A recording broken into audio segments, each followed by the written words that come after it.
Welcome back to a Celtic State of Mind. I'm Paul John Dykes, and this Friday afternoon, I'm delighted to be joined by Jim Orr. It's great to have you back, Jim. Did you enjoy the three coucher the other night against Atalanta?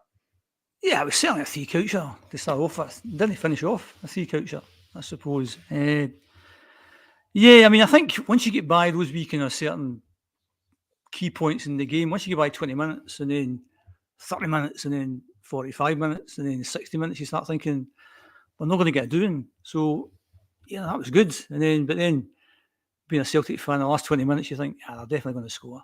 Definitely going to score, but they didn't. So, yeah, I mean, I was quite scathing. I think, like most people after Dortmund, I think I said individually, collectively, tactically, awful, and the manager get a lot of the blame. So that was the opposite the other night, individually, collectively, tactically, and a huge amount of credit for the manager. Yeah, definitely. See, when we look at the impact of certain results, I heard a narrative kind of creeping in, Jim, leading into the Atalanta game that the Dortmund result had damaged us. It was a mentality thing. We hadn't played well since that game. If that's the case, then surely Atalanta can give us the opposite and give us a bounce and galvanise the side. Yeah, you'd like to think so. It is a huge result. I mean, to be fair, I mean, I think if you look at the Aberdeen game last Saturday, basically we were Aberdeen the other night. You know, we were playing against a team who were far superior to us technically, tactically, financially, all those things. But, you know, through a series of dogged determination and lots of heroic performances, we come away unscathed. So that must give you confidence. That must give you tons of confidence because nobody can see us going over there and not losing a goal. I mean, that's just ridiculous not to have lost a goal. So, yeah, and you guys like Trusty in particular, you know, he was getting, you know, he wasn't getting a hard time, but there were certain questions getting asked, and you go to the top scorers in Serie A, and you lose a goal. So, yeah, that must boost your confidence. But it was just such a surprising result, an unexpected result, and that's the thing about football. That's the great thing about football is that it's about when things happen that you don't expect to happen. That's when you get that kind of real. Because we go to see Celtic play St Johnstone, you expect Celtic to beat St Johnstone, and they do. Yeah. So you think, well, that's my expectations. And if we go to Dortmund and we expect to get a doing, we get a doing. But to go there, as I said, and not to lose a goal, that must give them huge amount of confidence. Also, the fact Carter Vickers wasn't playing, Taylor wasn't playing, and as you say, mentally on the back of that Dortmund game, and Atalanta were good. They were really good. They were obviously a wee bit wasteful, when as clinical as they should have been. And we carried a bit of luck, but you have to carry a bit of luck. And these Aberdeen carried a huge amount of luck last Saturday. Yeah. So you have to carry a bit of luck. And I suppose if you go back to the Dortmund game, we didn't have much luck. We were poor and deserved nothing from the game, but any luck that was going didn't go our way. It went their way. So, yeah, I think we'll take a huge amount from this. I wouldn't get too carried away. I know we're saying, well, if we could get 10 points, try and qualify. All the games are tough at this level. And even if you win a game 5-1, that's not because it's an easy game. You have to work for that. And I love these games that are so tight because the level of concentration is massive. And as a fan, you're mentally drained watching the game. And the game's finished, you're just exhausted. And it's like a game of chess, basically, because you know that you can sit there and you can play chess for 90 minutes and you make one bad move and checkmate, you're beat. And that was the same the other night, that there was times we made, you know, the wrong moves, but it kind of worked out okay, a misplaced pass or whatever. But we kind of go away with it. And I don't know if we deserved the point, because I don't think Aberdeen deserved the point last Saturday. But fantastic performance, and we come away unscathed, and everyone gets a huge amount of credit. Because, I mean, when people say things like, I don't want to go back to last Saturday too much, but, you know, we'd over 30 shots at goal last Saturday, so we deserved to win the game last Saturday. You can't argue with that. But you read the papers and you say, well, Aberdeen deserved that point. What? Sorry, what? In the same way, if I'm an Atalanta fan, at the game the other night, what they had over 20 shots at goal. They dominated the game. They should have won the game. And if you said to them, we deserved a point, I think they'd say, don't be so daft. So but that's football for you. That's 2 games we played. We haven't won, but we're all pretty upbeat, which is unusual for us, because usually, you know, if we don't win games, it's pitchforks in the car park. So, yeah, everything was just so positive about Wednesday night, and you go on social media and you read all the kind of positive comments as well. And it's because it was so unexpected, and because it came so hard on the heels of the Dortmund game. And Joe Hart was outstanding. I just thought he was just immense the other night. What a fantastic co-commentator, pre and post match. And that's the kind of pundits you really should have. Somebody who's actually not that long retired, actually knows what's happening in the current day. You know, if you get people like, and what, yeah, I'll maybe mention them, but people like kind of Boyd, and even Sutton, and these guys retired, 15, 16 years ago. So they're not in the current dressing room. They're not getting told about the high press and the low block and all this other stuff that's kind of going on, and some of the pressures and all that stuff. So actually having Joe Hart there talking, and one of the things I thought he was really good when he said that it was something like the Dortmund game got away from us really quickly. And you thought, fair enough, because it was like bang, bang, bang, all of a sudden it was 5-1. And as a football player, how do you cope with that mentally? And he's been through that kind of stuff when it happened to him in the last couple of years when we get some real doings in Europe. So actually, having him trying to explain that stuff, and he's an intelligent, articulate guy as well, he was outstanding. He was great. And long may that continue, that we get people like Joe Hart commentating in the games. I agree with you. And I think the other one that I've been really impressed with recently is Charlie Mulgrew. I know that Charlie was on co-coms for the international games recently. And when I see that, and maybe a few years ago, when we've seen it with the likes of John Hartson and Chris Sutton, who came to the fore, who were very popular when they came into the commentary game, Jim, I just wish that Celtic TV would push the boat out a wee bit and get these guys in and add to our own content and our own product. Because 5 years ago, if you had Chris Sutton and John Hartson on Celtic TV, it would have been brilliant. It would have been better than any other mainstream channel. And then right now, why don't we go for Charlie and Joe? Because they're outstanding as well. And I get what you mean. All you want is that bit of insight, Jim, from an ex-player. You just want to know, when Joe Hart's talking about a game getting away from you, I as a fan, I'm looking at that maybe at 3-1 and thinking to myself, right, there's no coming back. Then what do you do for the next hour? What do you do for the next hour as a player? How are you able to try and tune yourself into the point where you don't make it a 7-1? You try and hold on to that slim defeat rather than the annihilation that it became. I think Charlie Mulgrew's outstanding as well, intelligent, articulate guy, recently retired, so we'll know a lot of the players who are currently playing. We'll know a lot of the stuff just through his contacts in there. So he is a dead interesting guy to talk. He's quite a funny guy as well. So you've got two outstanding guys, and like you said there, that because you've never played football at that kind of level, you've no idea what happens. So we can sit here and I'm just as bad as anyone else, pontificate about this, that, and the other, but you've no idea what's going on behind the scenes.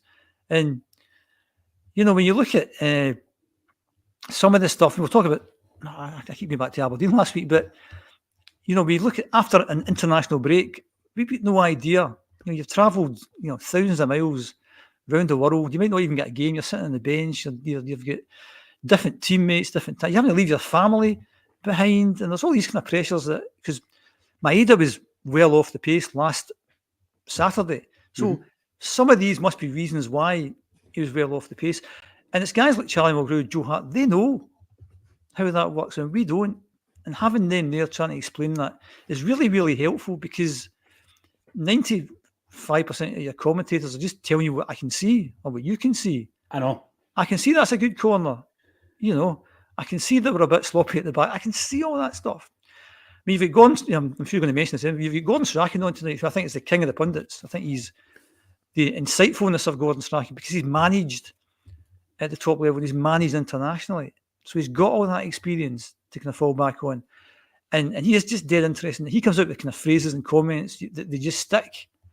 I remember the first time he said he gave the referee a decision to make when Alan Thompson gets sent off. I don't know what game it was at Ibrox, but Thompson gets sent off, and said he gave the referee a decision to make. And he thought, wow, that's exactly what he did do. And why did he give the referee a decision to make? That's become a thing. Yeah. And he talks about good teammates and stuff like that. And that's the thing, you're thinking, who is a good teammate? Or what makes up a good teammate? Discuss. I don't know, because I've never been at that kind of level. I've never been in that kind of environment. But Charlie Mulgrew has, Joe Hart has, and they know the pressures. They know how difficult it is in a league title race, or going to the some of the biggest stadiums in the world.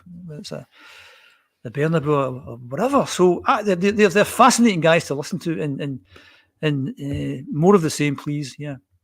The other thing I would point out is obviously Joe Hart worked with Brendan Rodgers. Charlie Mulgrew, although he didn't play under Brendan, he did work with him.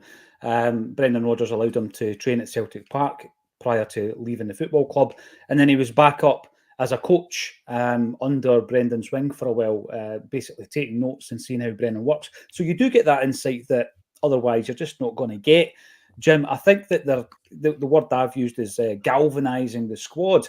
I don't think they'd have been low in confidence as such, and I didn't really buy into the fact that it might have hurt them mentally, because we've got players in that team, Jim, who have been through the ringer quite a few times. It was mentioned the other night, Callum McGregor, nice product placement there. Callum, if you want to buy one of these mugs, they are available tonight at the Gordon Strachan and John Hartson event. And I mean, McGregor's been on, what do we call it? It's a Clacknacuddin, a Scuddin, right? That was a team. You remember it used to come up on either on the pools or on the results, a Clacknacuddin, right? And he said a few of them. Yeah. That's the ones. Do they still exist? Who knows? Did they not all merge and became Inverness Celtic Thistle? Oh, was Clacknacuddin part of that racket? Right. Yes. Okay. Yes, I see. I believe so. He said a few Scuddins. He knows how it feels. And I've heard him speaking about it. And he talks about it also in the earlier games in his book, about how it's about looking at yourself. You know, that old phraseology, look at yourself in the mirror after a game like that, Jim, and ask yourself, what did I do wrong? How can I avoid this feeling again? Because it feels rotten to be a loser in such a fashion. So I think it's worked out really well. People are calling it a bonus point, Jim. I think if I was to look at the first three games, I would agree with that. I didn't expect to take anything from Atalanta or Dortmund. Yeah, you're talking about top quality European teams. So, and you're playing away from home. So yeah, I said it earlier, the expectations was we might get a bit of a doing here tonight, but you've not lost a goal and made the odd wee chance here and there. Not to be negative, I think maybe the disappointing thing was maybe Engels and Ida. I mean, young guys, get it, a long way to go, and I'm not having a go at them, but we spent the guts of £20 million, and those were the type of nights you would hope your £20 million that you've spent would be showing on that night, but they were a wee bit off it. But no, they'll come good, they'll be fine, it'll be okay. But yeah, it is very much a bonus point. And at the start of the campaign, I think it would have been widely reported that 10 points should get you into this knockout phase of it. So we know we need to get 2 more wins, and all these teams are tough. And they'll come to Celtic Park themselves confident that they can do something. But certainly, if I was Atalanta and Celtic are coming to town and they've been scudded 7-1, you're super confident you're going to take a few goals off them, and then you don't. And that'll change other teams' perception of Celtic. Now, maybe that was a one-off, maybe that was a bit of an anomaly, because Celtic scudded a team 5-1, so maybe not that. And they must have a pretty good defence if they can go to the top scorers in Serie A and not lose a goal.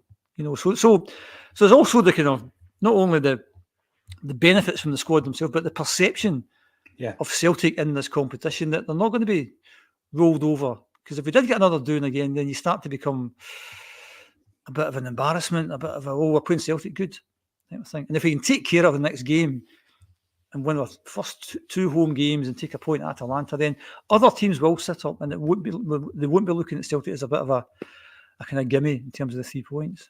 No, you're absolutely right. And again, we'll touch on some of the upcoming fixtures in the Champions League as well as this weekend. Of course, we will be facing, we'll talk about galvanisation, and now we'll be talking about the steel men. So it's all the metal phraseology that we're using today, Jim. And I'm going to be getting people involved in the comments. Now, straight off the bat, we're told that Clacknacuddin are separate from the Inverness Celtic Thistle.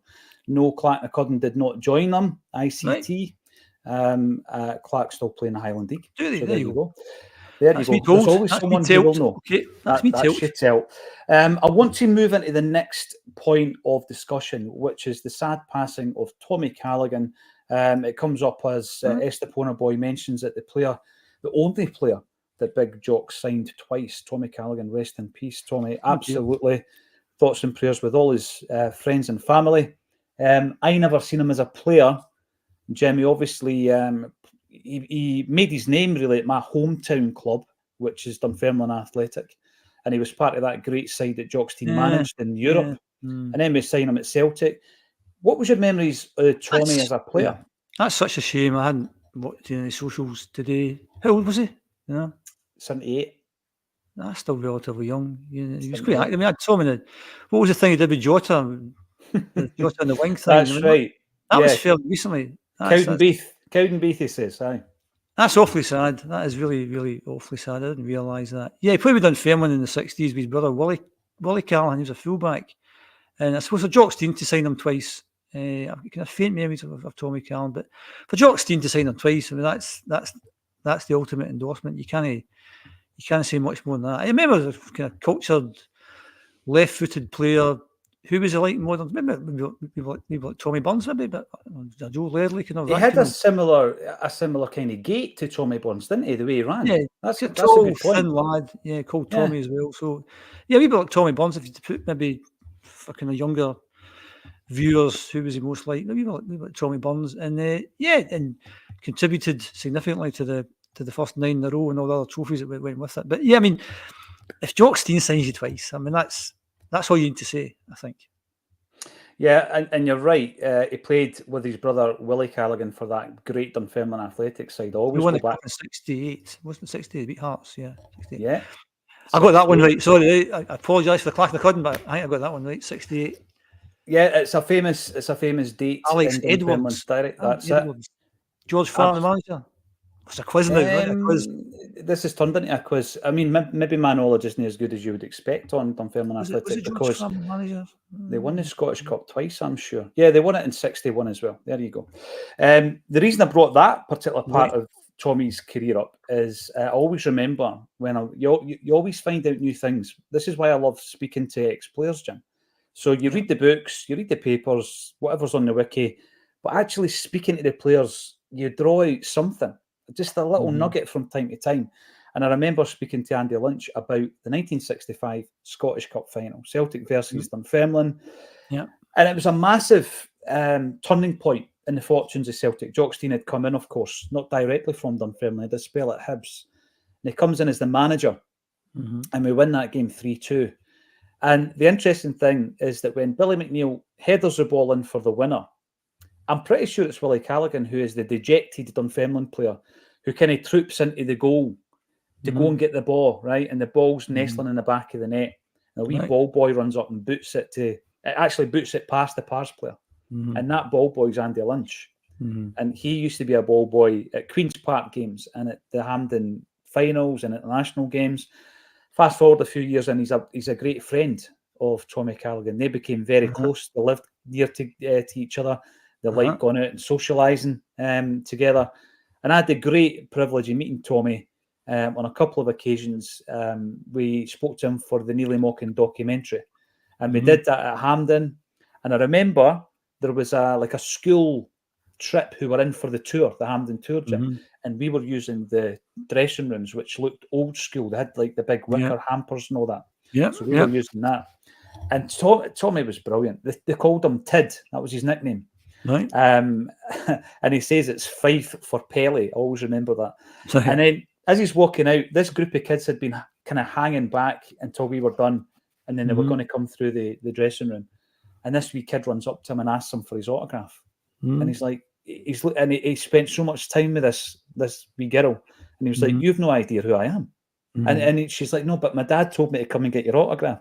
And he went into his pocket. He already had wee cards and he had a pen in his inside pocket. Proper old school, Jim. A proper gentleman, you know. And Andy spoke so highly of him. He was a good friend, Andy Lynch. So rest in peace, Tommy Callaghan. That's really sad. Really, really sad. Yeah. It really is. It really is. Now, Ian Roy's in. Strachan is brilliant. I could listen to him all day long. What a player he was as well. Again, I just remember him in the kind of end of his playing career, being a Leeds United player mainly. And then obviously going to Coventry City, getting into management. And the rest, as they say, is history. Now, there's a couple of players I want to mention after the other night there, Jim. And they were getting stick. And the first one I'm going to talk about is Austin Trusty. Now, he's come in terms of Celtic and the way that we spend money, he's come in as a decent signing, £6 million. But the big question, I guess, was how was he going to break into this side? Because Carter Vickers is your rock. Liam Scales hasn't done anything that would merit being dropped. And Trusty just come in as a kind of backup at the moment for Carter Vickers. But the other night we saw a performance by him where he was basically just expected to defend, and defend he did. I thought he was outstanding, Jim. What happens when Carter Vickers comes back? How do we deal with having three performing centre halves? Good question. I think the thing about Trusty was the fact he came from Sheffield United, who used to be on the back foot all the time. So he's now a defender. So you go and join Celtic, who play a completely different type of football. You're on the front foot all the time. He's expected to do things that maybe he's not capable of doing, and maybe get a bit exposing some of the. I mean, I think he wasn't great against Aberdeen. The whole back four wasn't great against Aberdeen. But so in games where you'd expect to just to defend, get your head in there, clear things, whatever. Maybe that's his game. Maybe that's what he's best suited to. So games away from Celtic Park, if we were going to be under the cosh, maybe that's better for him. It's quite bizarre that we're having this conversation about Carter Vickers, I think, because Carter Vickers is the man, but Liam Scales has been so good. Yeah. And we saw the other night, Trusty was so good. Is there an argument for a back three? Because that would be completely kind of like different to what Brendan tends to do. And then if you do have a back three, that kind of disrupts a whole lot of things before you know, well, who plays and how are you going to do that? But on the evidence of the other night, the two of them are really hard to drop. And if Cameron Carter Vickers is not 100% fit, then you feel okay with the two of them. But the question you pose is when he's not 100%, when he is 100% fit and he comes back, what do you do? It's a good dilemma to have. I think within the SPFL, any two from them, 2 for the 3 is fine. But in Europe, it'll be a much more difficult decision to make. And I think it's been unfortunate that Cameron has had the injury problems that he's had. So there's a wee doubt, I suppose, hovers around there. But Liam Scales has been brilliant.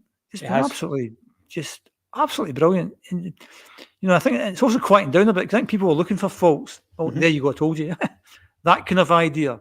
Whereas now he's just, he's playing okay, forget Dortmund. The other night, he's playing against some of the top players in the world and didn't look out of place at all. Some of the interceptions he had were outstanding. He brings the ball forward. He's a very good passer of the ball. And I've said this before. I remember when people were criticising Starfelt at the time. That's he's playing about 90 passes a game. So if you have 90 passes a game, the chance that one or two of them may go astray. It's not because he's not a bad player, but Scales is up a level from that, I think, and he starts moves off a lot better than Starfelt did. So he's been an upgrade, which I never thought I'd have said when he first came into the team. So it's a good dilemma to have. You've got 3 very, very good centre backs now, and there's also Naroski's he's still there, isn't he? He's still there. He was on the bench the other night there. We don't pay the guts of £3-4 million for somebody whose chances are he's like a decent player as well, but he may not get his chance now. So it's good. It's good to have, albeit, again, harking back to last Saturday, we didn't look too clever. But no, it's good to have. It's good to have. No, it absolutely is. And let's have another wee dip into some of the comments coming through. Charlie, we're talking about Charlie Mulgrew here. Franny Weldon points out his favourite word is raging. Like Jim was saying, he's got a bit of wit about him. He's got a bit of humour, and that's good because it does break it up from the norm. Velocity, one word. I know exactly what you're talking about. Yep. Old man Yeller. Monty says, R.I.P. fellow Fifer Tommy Callaghan. All the best people are from Fife. Oh, thank you, Monty. Taking that too far, Monty. Taking that too far. Yes, absolutely. Now, here's the thing. Celt88 only found out recently that we released Mulgrew, then signed him back. What happened with Charlie? He came through the ranks with the likes of Aidan McGeady. He was part of that kind of batch of players. Very, very highly rated. And then he broke into the first team for 2 testimonial games. One was against Man United. It was the Roy Keane testimonial. And then he played against Newcastle in the Alan Shearer testimonial. But then Gordon Strachan swapped him for Lee Naylor. We needed a left back. He swapped him for Lee Naylor. And he went down to Wolves, had a spell at Southend. He had previously been out and loaned to Dundee United. And then he comes back up to Aberdeen. and became Neil Lennon's first signing. But interestingly enough, Jim, what he says to me last month when we were speaking to Charlie was that had he not been sold by Gordon Strachan, he would never have made it at Celtic. And I find that interesting. He had to go away. He had to, he reckons, mentally mature. He had to mature as a person to become a footballer and a proper footballer. Because at the time that he left, he says he wasn't finely tuned enough, mentally to be a top class footballer. By the time he comes back to Celtic, of course, he was. And it was nothing personal because Strachan gave him more caps for Scotland than any other manager. So it was an interesting way to look at it. I think he's been one of the best players we've had in the last 20 years. He could play at the back, he could play at full-back, he could play midfield. He had a lot of international caps, he never looked out of place, he was a dependable guy. He's scored free kicks, scuba dead balls, took corners, scored goals, dependable guy. Yeah, it's just, you always think if you're at a big club, you're kind of shielded from the real world, I think, at times. You don't, because if you're, pick somebody at random, Hamilton Accies. If you're in Hamilton Accies books, you're having to work really hard in terms of, getting to training and maybe you have to clean your own boots and all this kind of stuff. Whereas maybe if you're at Celtic or a bigger club, you don't have to do these kind of things and you don't realise maybe how lucky you are. And it's only when you go away you think, well, if I have to make it, I need to kind of dig in here. And also the level of competition, the quality of competition at another club is not as high as Celtic. So you know that you will get a chance somewhere else. And if you get a chance, then it's up to you to take the chance. And I think that's what a lot of younger people have done. Andy Robertson's a good example of that as well. That he had to go away to then find his feet and then come back. And as you know yourself, Paul, 90% of being a footballer is mental. I don't mean mental. It's mentality. Sorry, not mental. Mentality. To cope with that, I heard an interview with Charlie a few weeks ago, and he was just talking about an old firm game as it was at the time, type of thing, and he was going to play his first game and how tense he was and everything. And as fans, you don't really think about that. You just think, well, he's playing, on you go, play. And when Luke McConnell came on the other week in the Glasgow Derby game in the last 15, 20 minutes, you're thinking, this must be amazing for him. As a Celtic fan, 26 years old, the chances are you thought a move like that would be like unbelievable. But here he is, and playing the Champions League the other night. Mentality, that's the biggest thing. So from Charlie's point of view, going away and then actually building up that kind of mentality so that when he did come back, he was in a far better position to then take advantage of that. And he was just really good player, very consistent player, played at the highest level, played down south as well. So the whole kind of all-round experience of football. And that's what makes him a good pundit as well, because he has played for a different range of clubs in different environments, different positions. And I think the spell had at Blackburn, he was like the top man quite a lot of times. He was the guy you're always thinking, Charlie Mulgrew. So I like Charlie Mulgrew a lot. He's a great pundit and great career. Yeah. And you mentioned Hamilton. He's now a coach at Hamilton Accies under 18s. His boy plays for Celtic, and he's doing really, really well. And you brought up Hamilton. Charlie Mulgrew was playing for Dukla Pumferston at the weekend against St Roch's, and that was a memorial game for Jerry Collins, who, of course, was part of that famous team in 1987, Jim. Adrian Sprott. There you go. Yes. Right. I'm on to my game now. A slow start, but I'm now going to my game now. You're absolutely, you're chasing now. 1-0, Hamilton Accies, Scottish Cup. The one thing that I always find interesting about that game, it came back into view. Remember when Aberdeen got beat from, who was it again? Darvel, that's it. This is Darvel. Darvel, there you go. Bonus point. They got beat from Darvel, and all the media were talking about the worst or the biggest upsets in Scottish football, and they kept going on about this Hamilton game. And I was looking at it thinking, but they were both in the Premier League at the time. Yeah, so it was an unusual result, but it wasn't as bad as Darvel. Alan Robertson, you're in. Trustee is the new Starfelt. Great defender, not so great with the ball at his feet. I'd like to see him alongside CCV with Trustee playing left. Scales has the jersey though, and has played well. But the point you make, Jim, your point, surely there is an opportunity, even just to look at how it looks and how we can adapt to it. That if we're playing at home and we're your favourite scoreline, we're 3-0 up, right? See, that's not. Why not change it to a 3 at the back, push flood your midfield, and play a different shape just to see how we're able to, because you're at home and you're maybe comfortable in a game. I would like to see it. Play the 3 of them. Yeah, I mean, I think as fans, you like to see something a bit different. We'd like to see Ida and Kyogo up front as a 2. Yeah, 3 at the back. You put 3 at the back, then that has implications elsewhere on the pitch. So who's going to drop out to facilitate that? And is Alistair Johnson a good wing back? Does he know it? Could you play Kuhn as a wing? Because you start then thinking different pyramid. But yeah, I mean, there's no reason why we shouldn't be doing something like that if that's what Brendan wants to do. But I suppose the other thing is that he's trying to give players game time and minutes and all this kind of stuff as well. So tinkering with a system that he's maybe 100% happy with is maybe not something he wants to do. But I think certainly for tough European games away, to have those 3 at the back and maybe a bit more compact midfield. But that's a different way of playing, and he's pretty much likes to stick to the way he plays just now. So yeah, it'd be good to see how it pans out. But I suppose again, it's all about competition. I mean, if we're 3-0 with my favourite score, if we're 3-0 up against Kilmarnock or something, then what would you learn from having 3 at the back for the last 20 minutes or something? So anyway, it's a moot point. It's something we may see at some point in the season. I'm going to bring this up, Jim, because it leads us nicely onto something we were looking to talk about. Michael McDonald, can he whack a bit of Jim Laurie says? What do that means?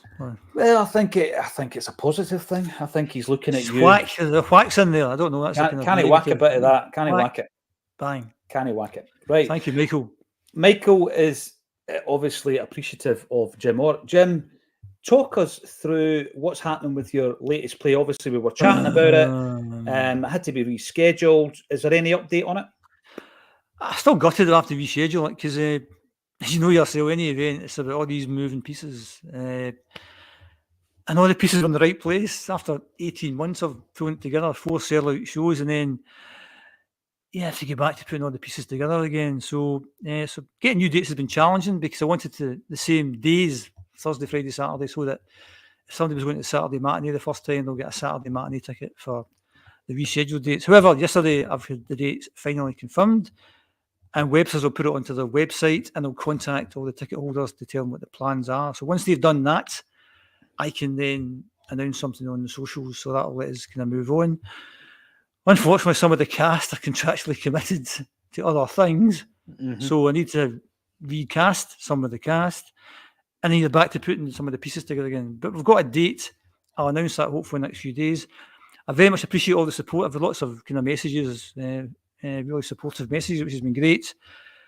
Which I appreciate. We'll get it on as soon as we can. I'll announce that hopefully in the next few days. Hang on to your ticket. It'll be really good. I promise you that. So, yeah, it's just been just a bit of a kind of challenge to get the dates. But we'll now get dates, and I have to wait today to announce them because if I say the dates, people start phoning Websters. And Websters has been refurbished January and February, so it'll be bigger capacity as well. So hopefully it'll be pretty soon after that. But we're into the pantomime season now, so there's nothing you can do this year. So bit of refurbishment to the theatre, and then we go pretty soon after that. So our next few days. Fair play, Jim. Fair play. It's a challenge, but you've not buckled. Well, you have to move on. So yeah, you have to move on. Anyway, that's no more shameless plugs for a wee while. Yeah. There you go. Just a wee update there. Drew Mack. I think that Newcastle Shearer game was a fix. Well, according to Charlie and others who were involved, the referee was in the dressing room beforehand, telling them exactly what would be happening so that Alan Shearer could score a penalty. A lot of people would say that still happens in certain games. So there you go. You do that, you'll do that. Yeah. You go over and I'll definitely get a penalty. I won't book you until you come out. I mean, again, I go back to the Aberdeen game. The big blonde guy must have committed 3 yellow card offence before he get booked. Yep, Everson. Don't know the guy's name. What was his name? Everson, I think it was. Everson was his name. You're thinking, and if you let people away with that, they'll kick you all day. It's interesting to see how much they get let away with next Wednesday night. I'm just checking my notes just to see because it was Nielsen. It was Nielsen. Yeah, you're right. Absolutely, you got away with murder. I mean, I didn't think. I mean, people talked about how good they were. I thought Aberdeen were no great shakes. That first half. I mean, Falkirk gave us more problems in the first half, and you thought 2-0 at half time. We'll score a 3. We'll win this 3-4-0. What I admire them for was coming back from being 2 goals down. Again, mentality was good, but in terms of the game, I thought we were in a different class altogether. You know, but good for them. I mean, actually, they've done really well. I hope they keep on doing well because it'll be good for it'll make it exciting. Yeah, you're a big fan of Scottish football. I think we're miles ahead of them. Miles ahead of them. You know what I would point out, Jim? What I thought was interesting against Aberdeen, we're 2-0 up, yet their manager is cool as a cucumber. Very cool. Didn't lose his composure. And obviously the team came back in. And I think that the manager can influence the mentality of the players by their own conduct, right? And then we look at the Atalanta game. Brendan Rodgers was that guy. Brendan was cool on the sidelines. Atalanta manager was losing the plot. And I think we agitated them. And what I took from that was that even when you're playing against the big clubs, the elite clubs, the favourites in these tournaments, you can rattle them. You can frustrate them. And once you do that, they might start taking players off, as they did. They might start lofting hopeful balls into the box rather than precision passes. And I think that's a massive part of the learning that we can take away. Sometimes it might not look pretty. You're on the back foot. You're throwing bodies at crosses all night long. But it gets to the point where you might then have an out. I don't think we did. There was a couple of half chances. You might then create a chance. And if you can create that chance and you're decisive enough, you could nab a win. But that's what I took from it. There was a real, you could see it. There was a stark difference between Atalanta's management team and Celtic's. Yeah, I think, as I said earlier, I think Wednesday we were Aberdeen from last Saturday. We defended resolutely, doggedly. We did all the right things, and we got a wee bit of luck. And as I said earlier, you always need a wee bit of luck. But I like the Aberdeen manager. I like what's happening at Aberdeen. And I thought last week we're in for a game here. After half an hour, you thought this is a routine game. This is it. And then after they get the goal disallowed, I mean, it was just constant Celtic pressure. It was just last gasp tackles and poor finishing and good goalkeeping, but over 30 shots in goal. And maybe that speaks to us a bit more about, was it 7 in target or something? 8, I can't remember what it was. It was something like a ridiculously small number for having 32 shots at goal. It was something like, what was that, a quarter, a fifth? Every time for every 5 shots we have, 1's in target. That's not too clever, So that was down to us, and they rode their luck, and fair play to them to get the point. And it does keep them up there, and it does keep them confident. And in football, again, the mentality thing, confidence is such a big thing. And they're a confident team, and he's a confident manager. And for the good of the game, for the good of the league, I hope they keep that going. What I don't want to do is for them to fall away. I want to be exciting to get to the last few games, and then we'll just up it and go for that finishing line. And it'll be dead exciting then. Well, yesterday, Jim, I was talking to someone who's really got no skin in the game. I'll come back to Grant's point in a second. Got no real skin in the game. We were honoured and privileged to be joined by Mick Lynch for next week's edition of This Is Acsom.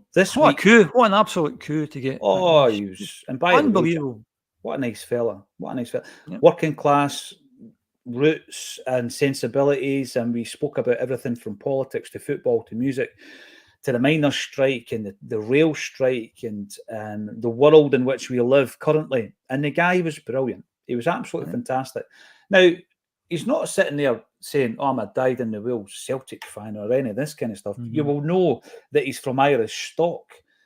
He supports Ireland internationally. That's his team. He supports Ireland. He was telling us he was at Euro 88. His hero was a wee lad for Castlemilk called Ray Houghton at that time. And we spoke about the Celtic state of mind. And what I found quite interesting about it, Jim, is I actually think, and it's on the bucket list, he does want to come to Celtic Park, he's never been. I think that there are certain people who have got the state of mind of what I'm trying to describe as a Celtic state of mind. And Mick Lynch is one of those guys. Now, you might be interested to hear what football team he does support. Spoiler alert, it's no Rangers. But he explains all that as well. It's a very interesting discussion. Is this a Scottish team, you mean? Well, I mean, Scottish team, you would say Celtic. Right, okay. So it's an English team he's talking about. Yeah. Yeah. Okay. And it's all to do with his upbringing. But when we were talking, he turned around and said, Celtic are the Harlem Globetrotters of Scottish football. And what is Scottish football going to do about it? He said, because it's not, and he was using some examples in American sports where if an American team's dominating it, the authorities don't want that to happen. They want there to be competition.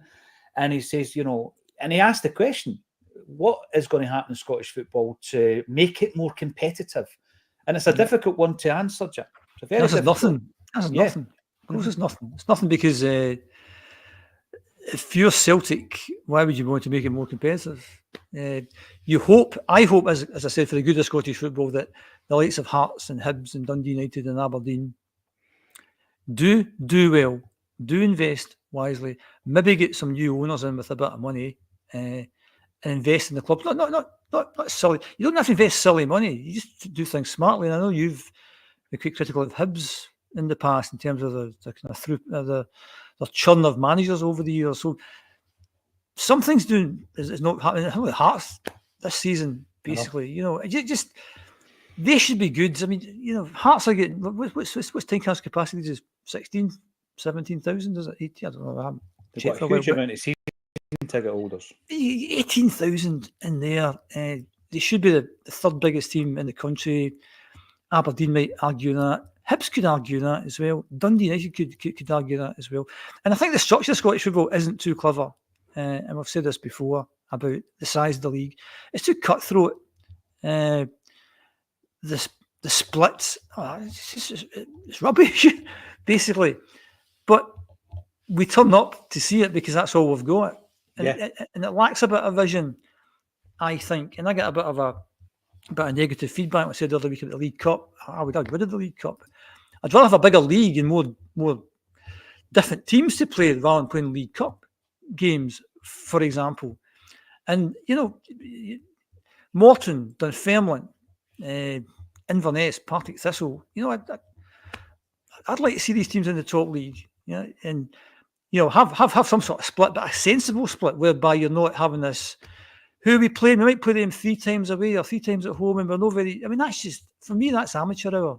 Yeah, and we just compound that, and there's conspiracy theories when this happens, and how they've. It's just nonsense, and the fact that nothing is done about that, and as fans, I think it's well documented in terms of fans per capita. Is that what they call that? In terms of we've got the most fans per capita in the world, and obviously the big two heavily influence that, but it doesn't matter. We've got people who want to go and watch football in this country, and the system and the leagues and the cups and how we do things and the infrastructure and youth development and schools football, it has to be better. But there's too many vested interests. And you speak to anyone, I mean, it's been a dozen years or so since I've been involved in grassroots football. I'm pretty sure maybe somebody will comment on this. How's grassroots football going these days, guys? And I'm pretty sure you're going to have a lot of negative comments. So why aren't people doing something about this? I don't know why they're not doing something. So just in 5 or 10 years' time, you'll be having the same conversations that we had 5, 10 years ago. This is a football daft country. A football daft country. Mm-hmm. And yet there's so many kids don't get the opportunity to play football. Why? Because it's too expensive to play football. It's too expensive to hire football parks. I go to Tory Glen quite a lot to play my walking football. How's the injury, by the way?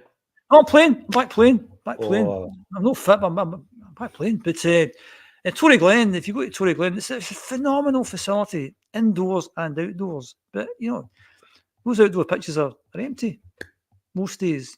All the local schools should be swamping round there. Oh, yeah. But how do you do that? That's difficult because teachers are there to teach and the risks of taking. And that's where I think the SFA should be jumping in there and having some sort of collaboration sort of thing and send their own coaches in to take kids out because you've got to join it up. They'll be PVG compliant. Because what I said back in the day was the disconnect between when you run a school team, trying to get a pitch was a nightmare.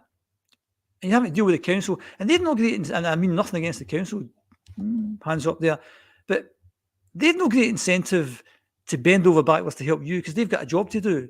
So if they've said all the pitches are full, tough. What can you do? Well, can we do different times? No, you can do different times. And you look at all the kind of 5-a-side facilities that are up and down the country. For most days of the week, it's a bit of a rant. Sorry, it's taken me 44, 46. You held it in for a bit. Up and down the country, all these 5-a-side facilities are all lying empty during the days, and there's local schools right next to them. So there needs to be some joined up thinking that says, let's get these kids into playing football. You've got the obesity issues as well. They've got a lack of exercise. There they are. They're all just sitting there. I know. And there has to be more joined up thinking, because back in the day, back when I was young, you just played everyone. The streets were full of kids playing football all the time. And then over time, what's going to happen? Places like Bella Houston Park used to be like, just, which is quite near to Ibrox. 20, 30 football Glasgow, the 50 pitches. There was something 50 pitches, which is near Ibrox as well, and it became 40, 30, 2010 and disappeared. Mine is still there. I think there's a few ash pitches there. Bella Houston had about 30 grass pitches. Great. The Queen's Park Recreation Ground, not far from here, had about 10 pitches. St James and Paisley, up until, I don't know, 5 or 10 years ago, had 20, 30 pitches. They're all gone. Yeah. So there's no facilities for kids to play. Nobody's bothered. And then we complain about the fact that kids are obese and they don't get exercise and whatever. And our national team tends to get horsed 9 times out of 10 these days, albeit they did qualify for Germany there. So we're a football mad country full of football enthusiasts. It's quite, despairing. Anyway, that's today's rant over. I like a rant. Thanks for listening. I like a rant every 2 weeks. But this is the thing. I was looking at, obviously, my own schooling, Jim, because it now was a wee while ago, to be fair, almost 30 years ago since I left the school. If anyone was to ask me who my biggest influence was at school, I would tell you it was a Johnny. Because the Johnny took the football team. Johnny took the football team, of course he did. Yeah. Big shout out to Scott Kirk, the Johnny, because he took the football team. And he was massive for me and the guys that I played alongside. Absolutely. Putting in his time at the weekends, Jim. I mean, we were back in the day, over abroad and all that kind of stuff. Back in the day, it was dependent on teachers. It doesn't have to be dependent on teachers. I'm not a teacher and I ended up getting involved. And I've known a few people who I've spoken to who, me saying you should actually, your wee boy wants to play football, there's no boys club there. Why don't you go speak to the head teacher and say, I'm happy to start a team? It doesn't have to be a team. It could be the local park on a Saturday morning for a kickabout. That's all it has to be. And then once you do that, then maybe you could form a team. Maybe you could join a league if there's a league there or whatever. And that's how things start to kick off. But schools have got loads of pressures on them. And it's totally understandable that having a football team, that's not the most important thing in the world. But, and I think that's when the onus becomes on parents or volunteers or whatever to say, look, I'd like this to happen. And I did that for the guts of 20 years because my own son was at school and but I get involved. He wasn't in the team. He was just starting the school. He ended up, I was doing primary 6, primary 7s. Eventually he then comes up, plays in the team, whatever. And then after he left, I volunteered for a different school because I enjoyed seeing kids enjoy playing football because that's what it's all about. It's about enjoying playing football. So for me, rant number 2, I look to see who's actually doing something about this because lots of times there's these strategies and these ideas, but there's a real disconnect. I remember at the time school team were playing 11-a-side football under 12s, and we looked at it as dinosaurs, and the SFA were saying you should be playing 7s. You say, where? Where are 7-a-side parks? Yeah. And if you play 7-a-side parks, you need 2 teams then. And they say, well, somebody else can take the team. Who? Who takes the other team? How do we get to that 7-a-side park that's across the town? How does, so when you get down to the practicalities of things, it becomes really difficult. Good ideas, but anyway, I've ranted enough of it.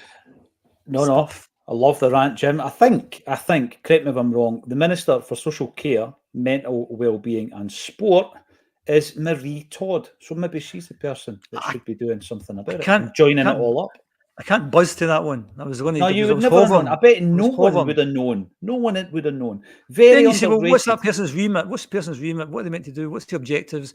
What do they hope to achieve in the next 5 years? What do they whatever? And how are you going to make that happen? Because it's dead easy saying this is the strategy, but the fundamentals and the practicalities, the finance or whatever. The finance. Because I was over at Tory Glen yesterday. I think people were doing the B license yesterday. Right. And somebody told me it's $4,000. I don't know if that's right or not. But what jobs are at the end of the day for paying that amount of money?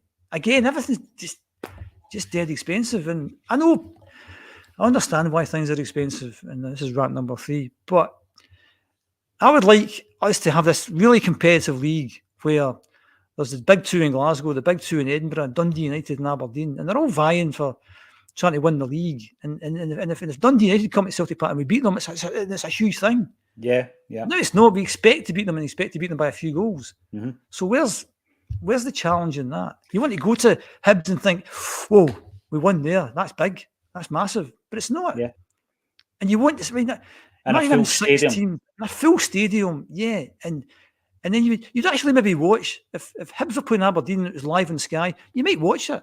Mm-hmm. I'd never watch it just now. I'm not interested. Because it plays a part in where you end up at the end of the weekend. And then there's huge empty seats then as well. So it's not a good look. And as I said, the objective is to have 6 teams in Scotland going for the league. Obviously, the big 2 have got more money than the rest. The chances are they'll win. But actually some competition. Whereas once you get to Christmas, the third place team is 20, 30 points behind or something. Usually, and hopefully that will be the case this season as well. Brown Warrior, very underrated. He's not talking about your rants. He's talking about Charlie Mulgrew as a Celtic player. I believe. I agree with that. Grant, Cole, I want to bring this one up, Jim, because Taylor back in training as a CCV, competition can only be good. Absolutely. How did you think Baye played the other night? It was far more focusing on the defensive side of his game. So this was definitely Baye. Is that who we're saying that? Is that who it's... Well, JP and I spoke about it yesterday. He's confirmed that it's Baye. I'm running Baye, and I'll go with that because it was a bit like Bio. Was that not the big centre forward we had? Anyway, Baye. I thought he was poor last Saturday, but I thought he was great in midweek. He's not the biggest of guys, which makes it, I think, a bit more difficult. So we see these Atalanta players and Dortmund players. They're like athletes, they're like breeds, 6'2", and they're muscular guys, and Vai's a bit like me. You're thinking, man, you up against these huge units, must be difficult. But he kept his composure pretty well the other night, and he lost the odd ball, as they all did, because if you're playing against teams at the level of Atalanta, they're going to hunt you down. They're going to make it difficult. You don't have time in the ball, so it's understandable that passes go astray and whatever. But I thought he equipped himself really well the other night. I think it's a strange signing because he's almost like a like for like with Greg Taylor. If we'd have signed a Charlie Mulgrew type of guy, big guy, 6'4", different skill sets, whatever you say, well, that's a different option. But they seem kind of interchangeable. You wouldn't maybe bring one on to try and influence the game. You'd be bringing them on just for he's a like for like. He'll give you the same. I think it will be an interesting situation come January if Greg Taylor has not been given a new contract, Jim, or he's not accepted a new contract. Well, you hear the stories that he's quite a big personality within the changing room, and you need leaders because we don't. I mean, it is a very young team, a young squad, so we don't have many people. Callum McGregor, Kasper Schmeichel, who else is over 26, 27? Is there anyone else that's there? You've got a couple on the kind of brink. Think of that bit. You've got like Maeda and Johnson perhaps, but they're also young guys. Kyogo possibly. But you're looking for. And I've said this before that I'd like to have seen us sign some more experience in the team, particularly for big games like the other night where you want that cameo influence. Again, Luke McConnell did really well the other night, but that must have been mentality-wise. It must have been buzzing for the whole thing. And that happened last year. Home come on buzzing and get sent off. So, yeah. We'll come back to home at some point because I don't know what the future holds for him. Excuse me, I just coughed right into the mic. Sorry if I burst your eardrums out there, wherever you're watching. But there's a few other discussion points going into the weekend. We're up against Motherwell, of course. I always kind of look at teams like Motherwell and St Mirren, and for a spell there, St Johnstone, teams that they're absolutely maximising what they've got in terms of their finances, Jim, and they seem to do well season on season. And then you've got all these other sides that we've already mentioned who haven't done so well. Dundee United, for example, Hibs, Hearts, Aberdeen. And so whenever I go to Fir Park, I never think it's a given. I absolutely don't. But you mentioned a player earlier on in Luke McCowan. And I think every commentator in the land has to be reminded that it's a C and no a G, because he kept calling him Luke McGowan the other night. It's Luke McCowan. When does he get his first start? Is it this weekend? And if so, who drops out? Yes, yeah, gets his fight. He's been great. Energy, enthusiasm, and what was the game? Lost count when he killed the ball that led to the goal eventually. That was great. Confident guy. He has to play. I'm Bernard. I think there were a lot of tired legs and there were a lot of tired minds after Wednesday night. I could see McCowan and Bernardo possibly coming in for Engels and Hatate. Because I think Callum always plays. It'd be good to rest him some game, but I don't think because first part's been difficult the past few seasons. Last season, the Matt O'Reilly late showing in, and was it Ida and Palmer scored in injury time. So it's kind of. I'm kind of one of these people who likes all the teams in Scotland. I don't dislike any team, even. Oh, sorry, one exception. Apart from one exception. I was wondering where that was going. No, there, Jim. no. I even like Hearts because I like what they could be, and I want all these teams to do really well. And I admire Motherwell, and they don't get more than 4,000 or 5,000 each of the games. So there's a limit to what they can actually spend. But I think they overachieve. I think they punch above their weight. I think they make it difficult, and I think the coach they've got just now is a pretty good coach, and more often than not, they tend to have a top 6 season, go quite far in the cup. The cup semi-final next week. They lost to Dundee last Saturday, which was an kind of surprise result because if they won that, they'd been joint third. So they made a good start to the season. It's a hard place to go. But in terms of asking the question, I think Luke and Paulo, give me his first names, I think they'll come in. I think Alistair Johnson went through the wars the other night. I'm not so sure if he could maybe do a rest. Who else is in the team? He was a warrior the other night. He was a warrior in the wars, warrior. And I think he'll go back. I'd maybe give Maida a rest. Maybe Jamesy comes in. So, but to answer the question, I think it's time for Luke to have his first game, and I think it'll be a fantastic. I said at the time I thought he might be the dark horse of the summer signings, and he's not done anything so far to let me think that might still be the case. Yeah. Let us know in the comments section, who do we play in the midfield? Does Luke McCowan get his first start? Obviously, Callum McGregor plays every game when he's fit. So who makes up the midfield? Let us know in the comments section. We started with Ida against Atalanta, a completely different game against Motherwell. Does Kyogo return to the team? So that was the unfortunate thing about the other night, that Ida was your ideal out ball, but in fact they were so open and they left so much space. You're thinking, well, Kyogo's the man to exploit that, and then you get back to that. Couldn't we have played 2 up front? Or would that have been like suicide to do that? Big man up there, hold up to play the balls into the space for Kyogo. But sorry, I butted in there. Sorry. No, not at all. I'm looking at the possibilities going into that game against Motherwell, Jim, and I'm thinking if Carter Vickers and Taylor are fit, do they step right back into the first team? Let us know in the comment section. I don't think they do. No, I don't think that. They don't need to be pushed into that. And we've got tons of games. We're playing. Is it next Wednesday? Dundee, is it next Wednesday? Yeah, next Wednesday. And then we've got the cup semi-final, and then there'll be whenever the next European game. So there's a lot of games coming up, and I think they have to be. They might maybe make the bench. I think, but I wouldn't. After that performance the other night, I'd leave the defence as it is. But I think Alistair Johnson just looked dead in his feet the other night.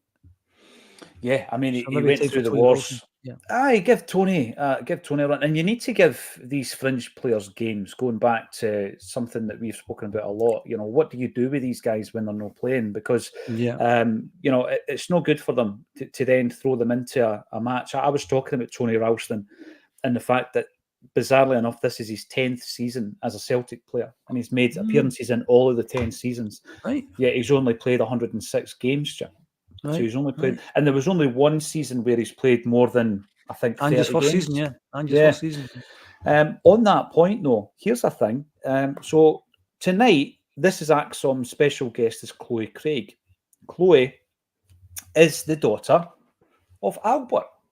And Albert played in that Hamilton game that we spoke about earlier, where they beat Rangers in the Scottish Cup 1-0. Well, like Kevin Bacon, everything comes back to Albert Craig. All comes back to Albert Craig. 6 degrees of separation from Albert Craig. Yeah. So because there was that photograph with his white suit on. Some folks you posted that. Albert Kids. That was Albert Kids. Oh, can I think of Albert? Sorry. I take that back. I finished disastrously after my streak in the middle. two Albert Berts. Kidd. That was Albert Oh, Kidd. not Albert Craig. I'm sorry. Take that back. Sorry. No, you're right. I mean, to be Sorry. fair, it's a wild accusation to say that Albert Craig wears white suits, Jim, but Take we it have back, Albert. retracted Sorry. it. Sorry. We've retracted that.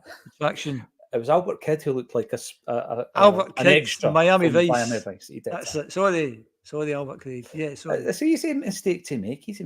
Sorry, Chloe Craig. You mentioned. Sorry, Chloe. Yes, and the point I was going to make is we talk about one club men in football, right? And we look at Callum McGregor and think, wow, one club man. I know he had a brief spell on loan elsewhere. Jamesy Forrest is another one. Chloe Craig's a one club woman, having spent 15 years, Jim, at Celtic. Yes. So she has seen that development of us turning it into a professional outfit, the changes that she's seen in the game, the fact that it's now, I don't think we're quite there yet because there's a lot of teams that are just cannon fodder, whereas we've got Glasgow City, Rangers, Celtic, Hibs, competitive professional sides. She's seen all the changes. We talk all about that. But she is the only player to score 100 goals for the women's team. Right. And she's got more appearances than anybody else. So there's a couple of things I pointed out. She was far too humble to run with them. But first one was only 31 players have scored 100 or more goals for Celtic. But if you look at the record books, it says only 30 because they don't include Chloe in that, right? So we need to get round 30 of them were men, and that's fine, and Jimmy McGrory and Henrik Larsson, etc. But 31 players have scored 100 or more goals for Celtic, and Chloe's one of them. And also, 15 years testimonial, surely that needs to be looked at. Because if we're talking I think about it's inspirational. Yeah, I was mentioning earlier about kids playing football, boys and girls, and think girls now have a role model or role models there to try and aspire to. So even more need for young boys and young girls to actually kick a ball about. So they're butting again. I'm butting in mood. I just think probably Chloe and Kelly Clark, who's one of our best mates, they've been at the club that long. If it was a male that we were talking about, people would be saying, oh, when's the testimonial? So why is it different? I posed it to her. It's not been mentioned by the club. Hopefully they put it right. Jim, before we go, I want a wee prediction for the weekend. Celtic are travelling to Motherwell. 3-1 Celtic. 3-1 Celtic. Let us know in the comments field if you agree with Jim Orr. What do you think the prediction will be? And as normal, we will be live half an hour before kickoff to cover that game. If you're coming along tonight to see Gordon Strachan and John Hartson on stage at Barra's Art Design, I'm looking forward to seeing you there. I hope you have a great time, and we'll see you again on Sunday. Thanks, Jim Orr, for joining me on A Celtic State of Mind. Cheers, Paul.